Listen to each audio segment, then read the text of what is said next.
Pride and Prejudice, by Jane Austen. Chapter 7.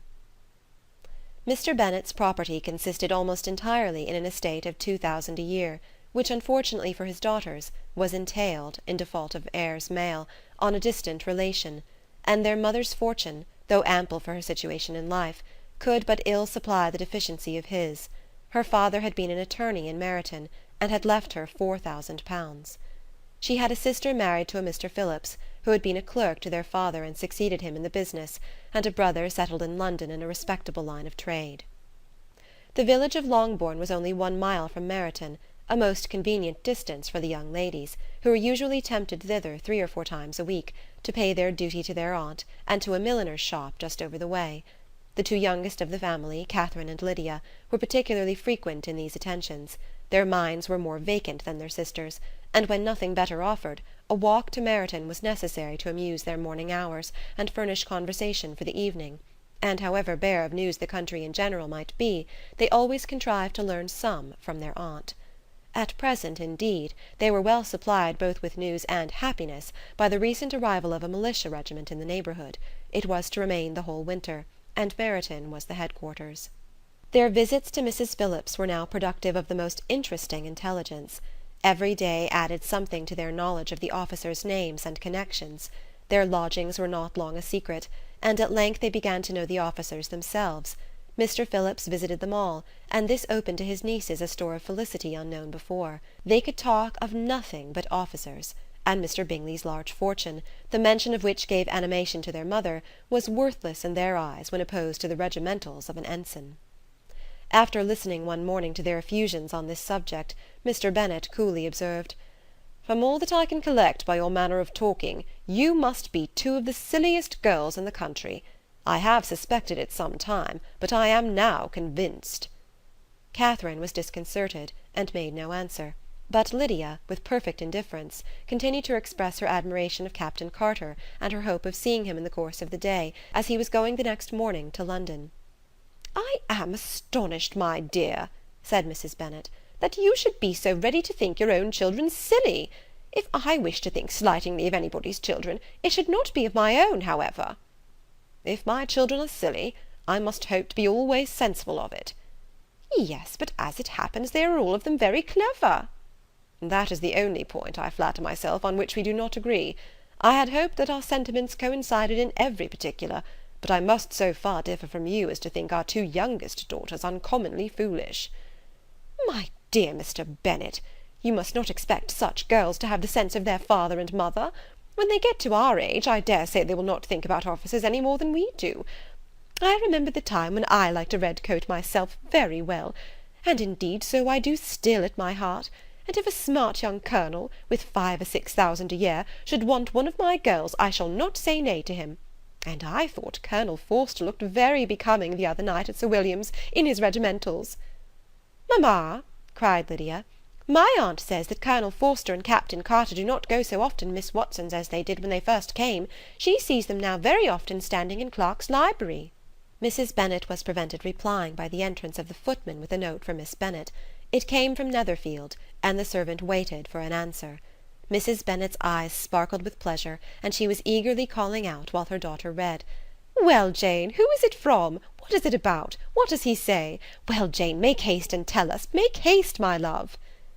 "It is from Miss Bingley," said Jane, and then read it aloud. "My dear friend, if you are not so compassionate as to dine to-day with Louisa and me, we shall be in danger of hating each other for the rest of our lives, for a whole day's tete-a-tete between 2 women can never end without a quarrel. Come as soon as you can on receipt of this. My brother and the gentlemen are to dine with the officers. Yours ever, Caroline Bingley." "With the officers?" cried Lydia. "I wonder my aunt did not tell us of that." "Dining out," said Mrs. Bennet.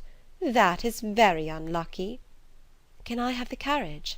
said Jane. "No, my dear, you had better go on horseback, because it seems likely to rain, and then you must stay all night." "That would be a good scheme," said Elizabeth, "if you were sure that they would not offer to send her home." "Oh, but the gentlemen will have Mr. Bingley's chaise to go to Meryton, and the Hursts have no horses to theirs." "I had much rather go in the coach." "But, my dear, your father cannot spare the horses, I am sure. They are wanted in the farm, Mr. Bennet, are they not?" "They are wanted in the farm much oftener than I can get them." "But if you have got them to-day," said Elizabeth, "my mother's purpose will be answered." She did at last extort from her father an acknowledgment that the horses were engaged.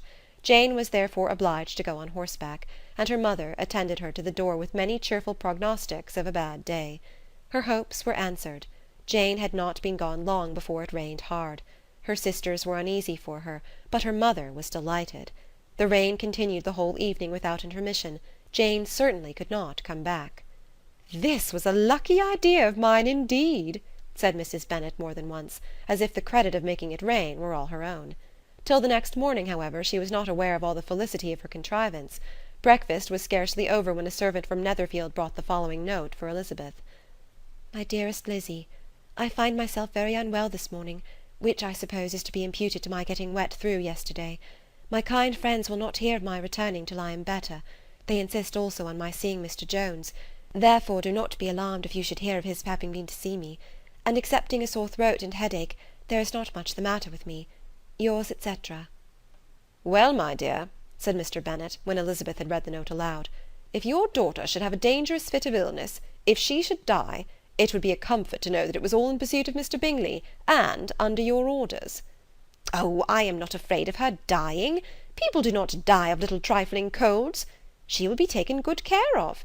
As long as she stays there, it is all very well. I would go and see her if I could have the carriage." Elizabeth, feeling really anxious, was determined to go to her, though the carriage was not to be had. And as she was no horsewoman, walking was her only alternative. She declared her resolution. "How can you be so silly," cried her mother, "as to think of such a thing in all this dirt? You will not be fit to be seen when you get there." "I shall be very fit to see Jane, which is all I want." "Is this a hint to me, Lizzie," said her father, "to send for the horses?" "No, indeed, I do not wish to avoid the walk. The distance is nothing when one has a motive, only 3 miles. I shall be back by dinner." "I admire the activity of your benevolence," observed Mary, "but every impulse of feeling should be guided by reason, and in my opinion exertion should always be in proportion to what is required." "We will go as far as Meryton with you," said Catherine and Lydia. Elizabeth accepted their company, and the 3 young ladies set off together. "If we make haste," said Lydia as they walked along, "perhaps we may see something of Captain Carter before he goes." In Meryton they parted. The 2 youngest repaired to the lodgings of one of the officers' wives, and Elizabeth continued her walk alone, crossing field after field at a quick pace, jumping over stiles and springing over puddles with impatient activity, and finding herself at last within view of the house, with weary ankles, dirty stockings, and a face glowing with the warmth of exercise. She was shown into the breakfast parlour, where all but Jane were assembled, and where her appearance created a great deal of surprise. That she should have walked 3 miles so early in the day, in such dirty weather, and by herself, was almost incredible to Mrs. Hurst and Miss Bingley, and Elizabeth was convinced that they held her in contempt for it. She was received, however, very politely by them, and in their brother's manners there was something better than politeness, there was good humour and kindness. Mr. Darcy said very little, and Mr. Hurst nothing at all. The former was divided between admiration of the brilliancy which exercise had given to her complexion, and doubt as to the occasion's justifying her coming so far alone. The latter was thinking only of his breakfast. Her inquiries after her sister were not very favourably answered. Miss Bennet had slept ill, and though up, was very feverish, and not well enough to leave her room. Elizabeth was glad to be taken to her immediately, and Jane, who had only been withheld by the fear of giving alarm or inconvenience from expressing in her note how much she longed for such a visit, was delighted at her entrance. She was not equal, however, to much conversation, and when Miss Bingley left them together, could attempt little besides expressions of gratitude for the extraordinary kindness she was treated with. Elizabeth silently attended her. When breakfast was over they were joined by the sisters, and Elizabeth began to like them herself when she saw how much affection and solicitude they showed for Jane. The apothecary came, and having examined his patient, said, as might be supposed, that she had caught a violent cold, and that they must endeavour to get the better of it, advised her to return to bed, and promised her some draughts. The advice was followed readily, for the feverish symptoms increased, and her head ached acutely. Elizabeth did not quit her room for a moment, nor were the other ladies often absent. The gentlemen being out, they had, in fact, nothing to do elsewhere. When the clock struck 3, Elizabeth felt that she must go, and very unwillingly said so. Miss Bingley offered her the carriage, and she only wanted a little pressing to accept it, when Jane testified such concern in parting with her that Miss Bingley was obliged to convert the offer of the chaise to an invitation to remain at Netherfield for the present. Elizabeth most thankfully consented, and a servant was dispatched to Longbourn to acquaint the family with her stay, and bring back a supply of clothes. Chapter 8.